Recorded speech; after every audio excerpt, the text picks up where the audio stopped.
Hello friends, नमस्कार।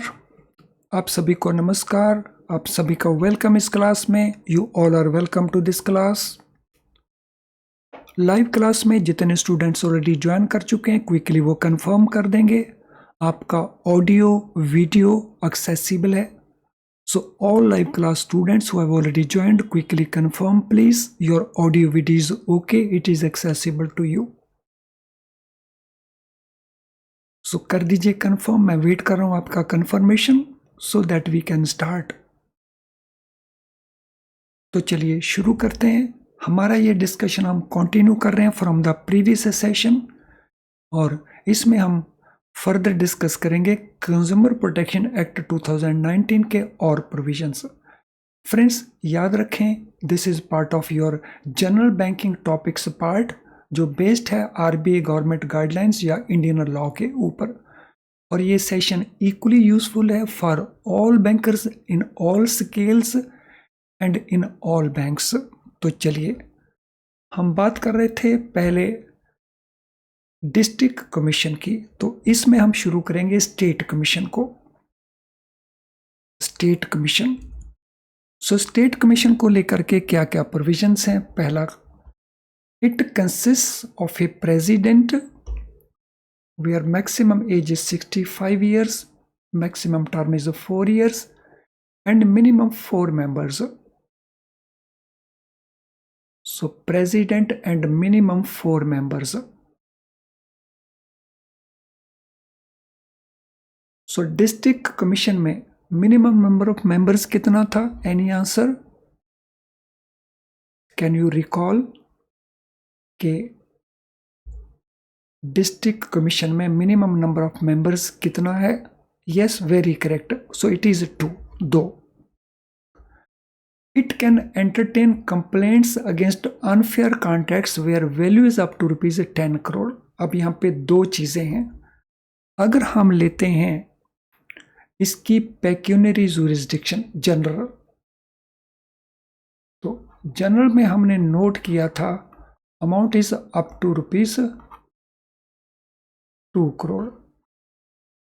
लेकिन अगर ये कंप्लेंट है अगेंस्ट अनफेयर कॉन्ट्रैक्ट्स, तो इसका जुरिस्डिक्शन है 10 crore रुपीज का। इसको चेंज नहीं किया गया था, मॉडिफाई नहीं किया गया था। It can entertain complaints against unfair contracts where value is up to rupees 10 crore.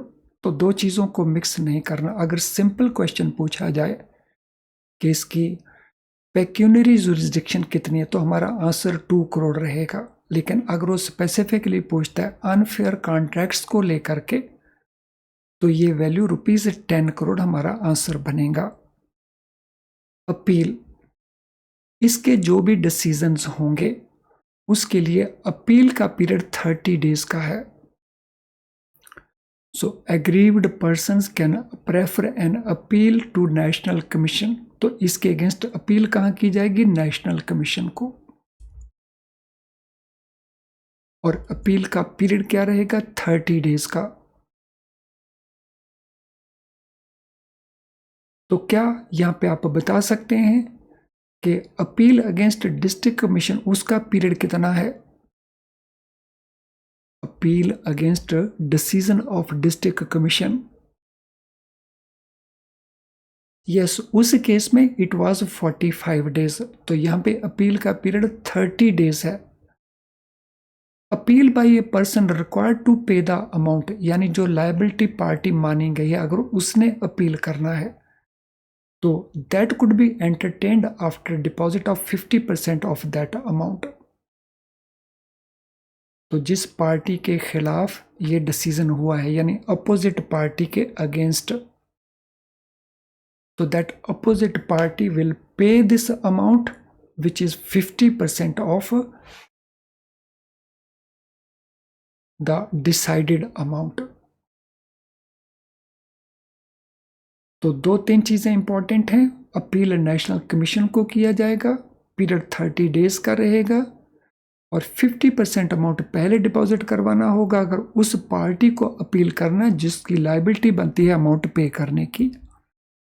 Time line for decision, so timeline decision का है 90 days from date of admission. Admission की डेट से टाइमलाइन 90 डेज का है।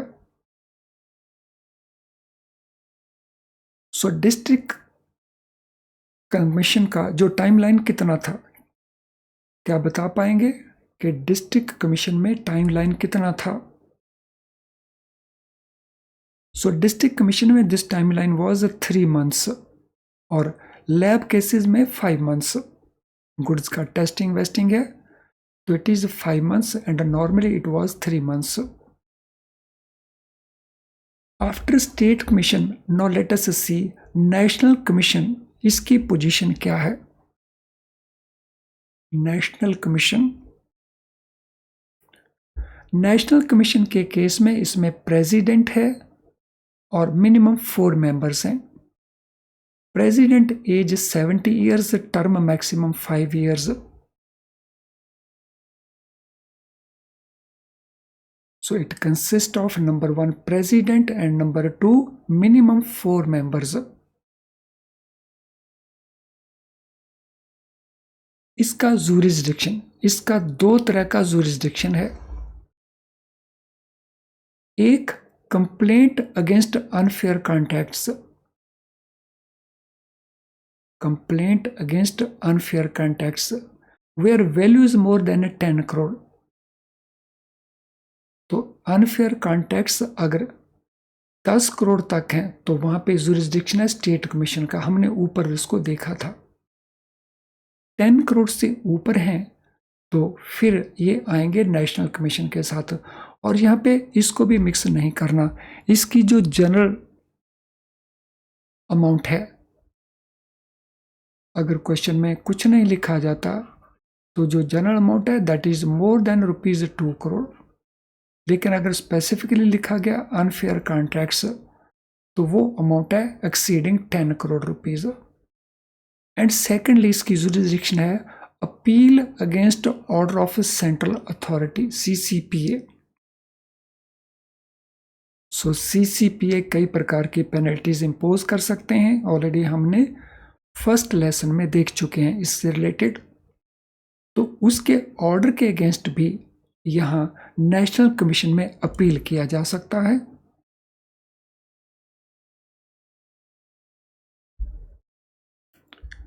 National commission can review it's order with in 30 days. In fact ये तीनों commission अपने अपने ऑर्डर को 30 डेज के अंदर रिव्यू कर सकते हैं। सो उनमें कोई इनकरेक्शन है, कोई गलती रह गई है, मॉडिफाई करना है तो 30 डेज का टाइम इनके पास है उसको रिव्यू करने का। तो ये 30 डेज का पीरियड तीनों लेवल के ऊपर अवेलेबल है, district, state and national. Appeal against order of national commission, appeal can be prefer to supreme court. तो इसके अगेंस्ट जो अपील किया जाएगा वो अपील जाएगा सुप्रीम कोर्ट में। और सुप्रीम कोर्ट में ये अपील कितने पीरियड में होगा? So again it will be within 30 days from date of order. तीनों ही केसेस में डेट ऑफ ऑर्डर से ही ये अपील है, लेकिन पीरियड का ध्यान रखना है। सो सुप्रीम कोर्ट में अपील करना है तो 30 डेज का पीरियड, नेशनल कमीशन में अपील करना है तो भी 30 डेज का पीरियड, स्टेट कमीशन को अपील करना है तो फिर उस केस में पीरियड इज 45 डेज। और 50% डिपॉजिट का जो प्रोविजन है ये तीनों में कॉमन है। Appeal by the person required to pay the amount shall be entertained after deposit of 50% of that amount। तो ये प्रोविजन हमने नोट किया है, तीनों में कॉमन है।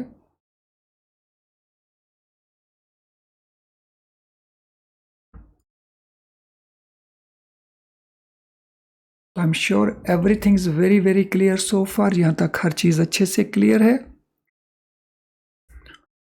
अब अगर नॉन कंप्लायंस होता है इसके ऑर्डर्स का, सो किसी भी कमीशन के जो ऑर्डर्स हैं और उनका नॉन कंप्लायंस होता है, डिस्ट्रिक्ट कमीशन के ऑर्डर का, स्टेट कमीशन के ऑर्डर का या नेशनल कमीशन के ऑर्डर का, अगर नॉन कंप्लायंस होता है, then whoever fails to comply with any order made by these commissions shall be punishable with imprisonment of 1 month to 3 years. So इसमें दोनों ही चीजें पॉसिबल हैं, imprisonment 1 month to 3 years and fine is also possible. So fine का amount है 25,000 से लेके 1 लाख तक का. Imprisonment 1 month to 3 years, fine 25,000 to rupees 1 lakh.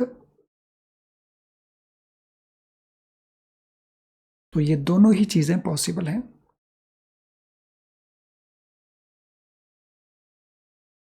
तो ये हो गया नॉन कंप्लायंस के कॉन्सिक्वेंसेस. अब हम नोट करेंगे डिफरेंट टाइप की penalties. No offences and penalties. So अलग अलग तरह के ऑफेंसेस और उनके लिए पेनल्टीज क्या क्या हैं. So number 1, non compliance of CCPA direction. अगर सेंट्रल कंज्यूमर प्रोटेक्शन काउंसिल जो है अथॉरिटी है, सेंट्रल कंज्यूमर प्रोटेक्शन अथॉरिटी, अगर उसकी डायरेक्शन का नॉन कंप्लायंस किया गया तो there is a provision for imprisonment up to 6 months और फाइन अप टू 20 लाख और बोथ. सो CCPA की जो डायरेक्शन है, अगर उसका कंप्लायंस नहीं होता तो इम्प्रिजनमेंट का प्रोविजन अप टू 6 months है, फाइन का प्रोविजन अप टू 20 लाख है और इट कुड बी बोथ, दोनों भी हो सकते हैं.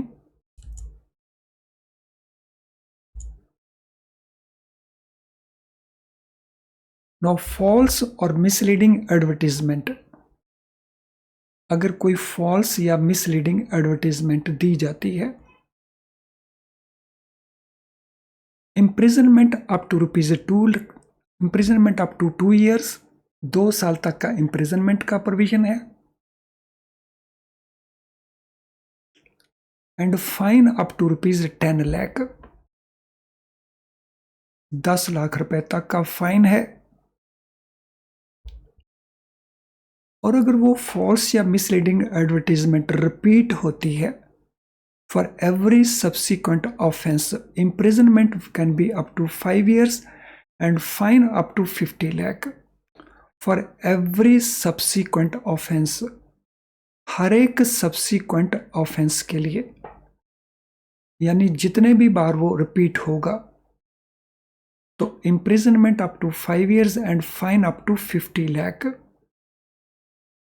किसके लिए? फॉल्स और मिसलीडिंग एडवर्टीजमेंट्स के लिए.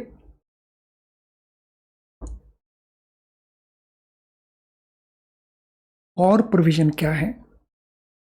फर्दर, कोर्ट में in case of first conviction suspend any licence issue to the person for a period of up to 2 years.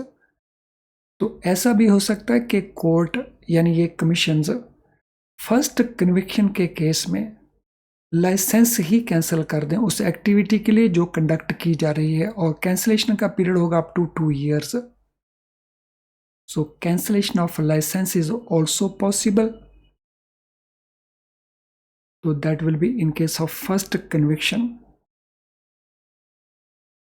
और अगर ये सेकंड और सब्सिक्वेंट कन्विक्शन है तो फिर लाइसेंस को परमानेंटली कैंसिल किया जा सकता है. In case of second or subsequent conviction, it can be cancelled forever.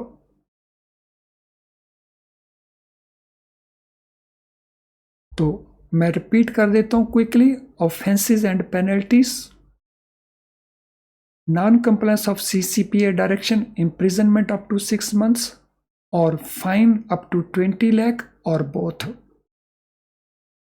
False और मिसलीडिंग एडवर्टीजमेंट के लिए imprisonment up to 2 years and fine up to 10 lakh.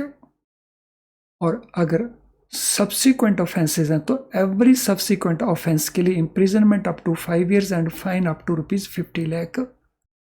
इसके अलावा कोर्ट लाइसेंस को सस्पेंड कर सकता है, suspension for 2 years it is possible.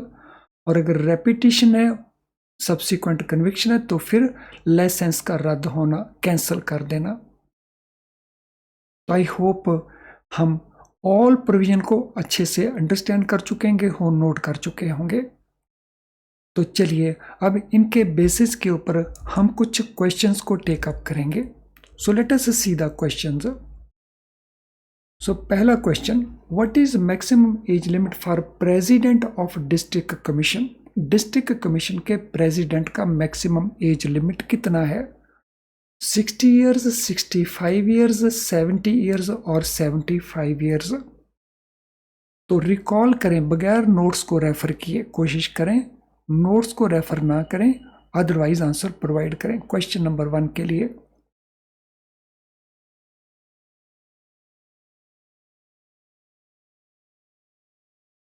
So what is answer for question number 1?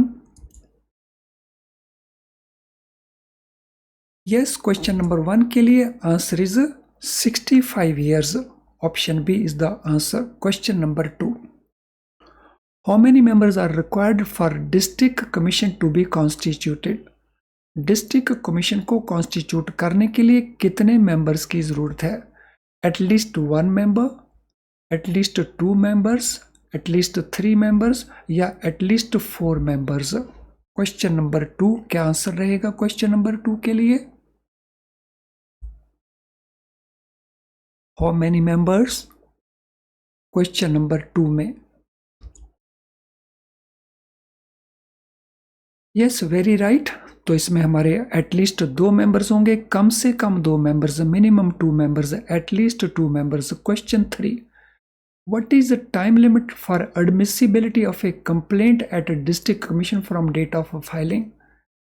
So decide करने के लिए केस को टेकअप किया जाए या नहीं किया जाए, एडमिसिबिलिटी, उसका टाइम लिमिट कितना है? 7 days, 14 days, 21 days या 30 days? Time limit for admissibility of the complaint. Case admit करें या एडमिट ना करें, इसका जो डिसीजन है उसका टाइम लिमिट।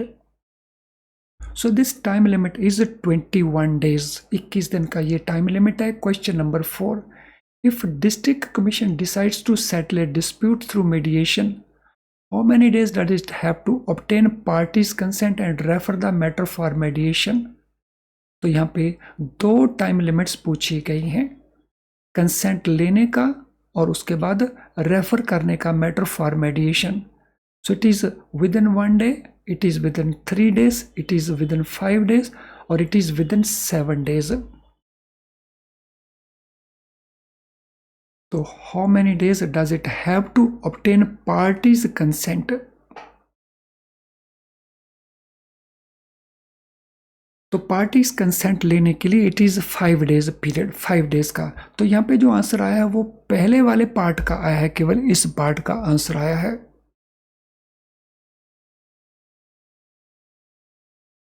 सो इस पार्ट को हम डिलीट कर देते हैं, इसका मीन्स इसको क्वेश्चन के आंसर में नहीं लिया गया, वो टाइम लिमिट सेपरेट है।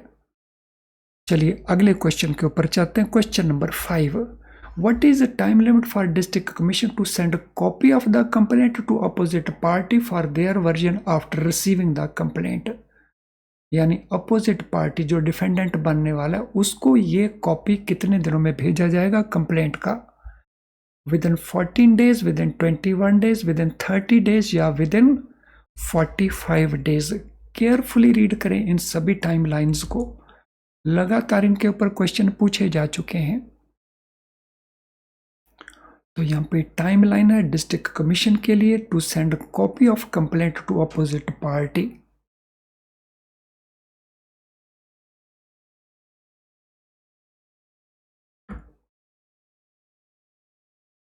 तो आंसर हमारे पास है यहाँ पे 21 days का, सॉरी 30 days का टाइम पीरियड है to send copy of complaint to other party. तो यहाँ पे गिवन आंसर जो है वो करेक्ट नहीं है। सो it is not 30 days, the time period here is 21 days, 21 दिन के अंदर ये भेजना होगा।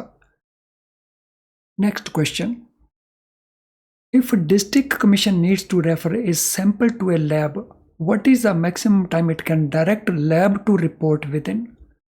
अगर डिस्ट्रिक्ट कमीशन को लगता है कि सैंपल को टेस्ट करने की जरूरत है लैब के अंदर, तो लैब को कितना पीरियड मिलेगा रिपोर्ट बैक करने के लिए?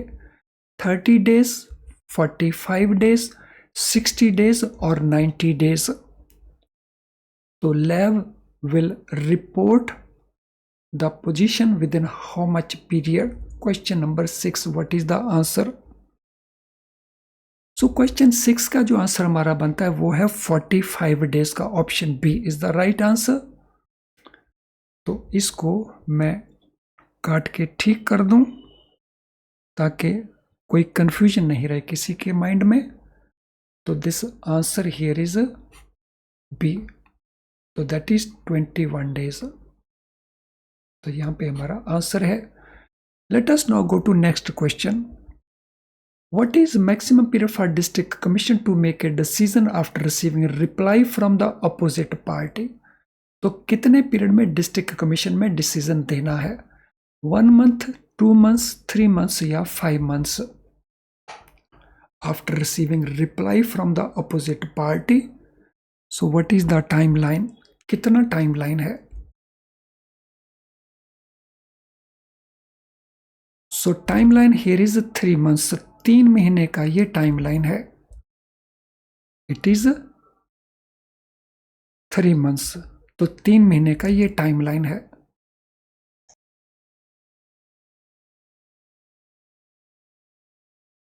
Within how many days of its order district commission can review its decision? Order की डेट के कितने दिनों के अंदर डिस्ट्रिक्ट कमीशन अपने डिसीजन को रिव्यू कर सकता है?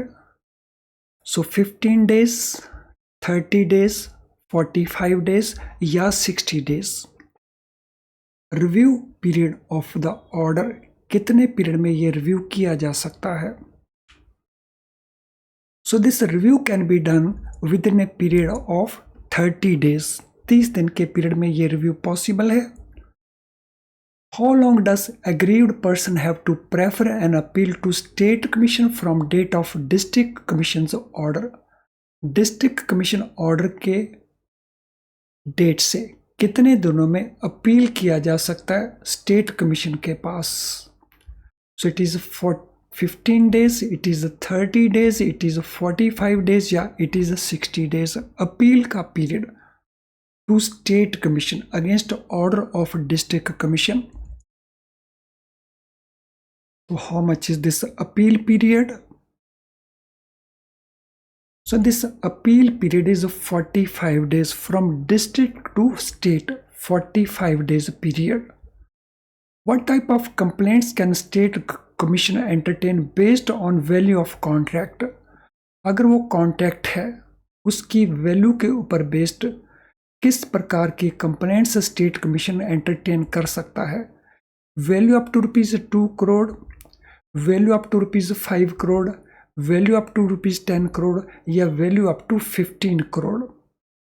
तो यहां पे हम बात कर रहे हैं वैल्यू ऑफ अनफेयर कॉन्ट्रैक्ट्स की. तो क्वेश्चन नंबर 10 में हमारा आंसर क्या बनता है? तो यहां पे हमारा आंसर बनता है C, that is ₹10 crore. So it is up to ₹10 crore. Okay, no, it is not unfair contract, it is normal. तो इसीलिए आंसर 2 crore दिया है. तो ध्यान रखना जो मैंने आपको बताया था 2 crore नॉर्मल अमाउंट है. तो यहाँ पे उसने अनफेयर कॉन्ट्रैक्ट्स की बात नहीं की है. तो इसलिए यहाँ पे आंसर हमारा 2 crore ही ठीक है. Question number 11. Within how many days of its admission does a state commission have to make a decision?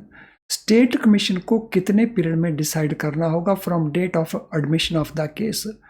60 days में, 90 डेज में, 120 डेज में या 180 डेज में? तो what is the time limit for state commission to take a decision on the complaint refer to it? तो it has to make the decision within 90 days. 90 days के बीच में उसे ये डिसीजन लेना होगा. Within how many days of its order can aggrieved person prefer an appeal to Supreme Court from National Commission decision? National commission के decision के against supreme court में अपील कितने पीरियड में किया जा सकता है बाय द एग्रीव्ड पर्सन? तो ये पीरियड है 15 डेज का, 30 डेज का, 45 डेज का या 60 डेज का। तो ध्यान रखना है, appeal against order of national commission to supreme court. So यहां पे ये पीरियड 30 डेज का है। अगर ये स्टेट को आना है केस फॉर अगेंस्ट डिस्ट्रिक्ट तो 45 डेज है, लेकिन यहां पे it is 30 days. What is the penalty for failing to comply with any order made by the commissions? Commission जो ऑर्डर करते हैं, अगर कोई पर्सन फेल होता है उसको कंप्लायंस में, तो पेनल्टी कितना है? Imprisonment up to 6 months, fine up to ₹20 lakh, imprisonment 1 to 3 years, fine 25 to 1 lakh, imprisonment up to 2 years, fine up to 10 lakh, and imprisonment up to 5 years and fine up to 50 lakh. Question number 13, तो क्या answer बनता है question number 13 के लिए? So answer here is B, that is 1 month to 3 years का imprisonment, fine 25,000 to 1 lakh का। What is penalty for non-compliance with the CCPA direction? CCPA central consumer protection authority, उसकी direction में non compliance है तो penalty कितना है? Imprisonment up to 6 months, fine up to 20 lakh, imprisonment 1 to 3 years, fine 25 to 1 lakh, imprisonment up to 2 years, fine up to 10 lakh, imprisonment up to 5 years and fine up to 50 lakh. Question number 14, what is the answer?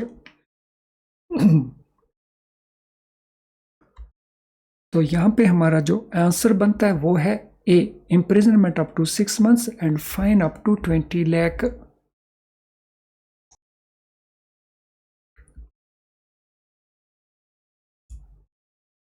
Okay, let us now see this important information before we move to the next question. Free live class, is it enough to pass the exam? No, it is not enough to pass the exam because इसमें हम पूरा syllabus cover नहीं कर पाते, लेकिन ये class आपके score को इम्प्रूव करने के लिए बहुत बहुत यूजफुल है। और पास होने के लिए आपको फुल सिलेबस को कवर करना चाहिए, जिसमें जनरल बैंकिंग भी होगा based on RBI government guidelines and Indian law, और जिसमें इंटरनल सर्कुलर्स भी रहेंगे। इंटरनल सर्कुलर्स आपको अपने लेवल के ऊपर करने हैं। जनरल बैंकिंग के लिए आपको best quality very low priced video lessons available हो सकते हैं हमारी ऐप के अंदर। इसके अलावा आपको प्रैक्टिस के लिए क्वेश्चन बैंक मिल सकता है, पीडीएफ स्टडी नोट्स मिल सकते हैं, और आरबी की जो गाइडलाइंस हैं उनकी समरी मिल सकती है फॉर 1 year पीरियड। और ये सब कुछ हमारी ऐप में अवेलेबल है, आप उसको यूज कर सकते हैं। आज के सेशन से रिलेटेड अगर आपका कोई क्वेश्चन है तो उसको आप टाइप कर देंगे इस वीडियो के कमेंट बॉक्स में। अगर आपकी कोई जनरल क्वेरी है तो आप उसे रेफर कर देंगे इस ईमेल आईडी के ऊपर या हमारी ऐप के मैसेज बॉक्स के अंदर। आज का सेशन अगर आपको यूजफुल लगा तो आप इसको लाइक करें, मेरा रिक्वेस्ट है आप सभी से, और इसके लिंक को शेयर कर दें अपने WhatsApp group, Telegram group, Facebook group या कहीं पे भी जहां सोशल मीडिया से आप कनेक्टेड हैं। चैनल अगर आपने सब्सक्राइब नहीं किया अभी तक तो बेल आइकन के साथ सब्सक्राइब कर लें ताकि आपको हमारे सारे नोटिफिकेशन ऑन टाइम अवेलेबल होते रहें और आप किसी भी क्लास को मिस ना करें। तो चलिए हम अगले क्वेश्चन के ऊपर चलते हैं। What is penalty imposed for a false और मिसलीडिंग एडवर्टीजमेंट? फॉल्स या मिसलीडिंग एडवर्टीजमेंट के ऊपर कितना पेनल्टी है? Imprisonment up to 6 months and fine up to 20 lakh, imprisonment 1 month to 3 years, fine 25,000 to 1 lakh, imprisonment up to 2 years, fine up to 10 lakh, imprisonment up to 5 years and fine up to 50 lakh. तो question number 15 के लिए answer क्या बनता है? So answer for question number 15, तो यहाँ पे answer हमारा बनता है सी, अप टू 2 years imprisonment और फाइन अप टू 10 लाख और बोथ। तो चलिए फ्रेंड्स, इसके साथ हमारा कंप्लीट होता है discussion on consumer protection act. तो इस सेशन को अब हम वाइंड अप करते हैं। Thank you.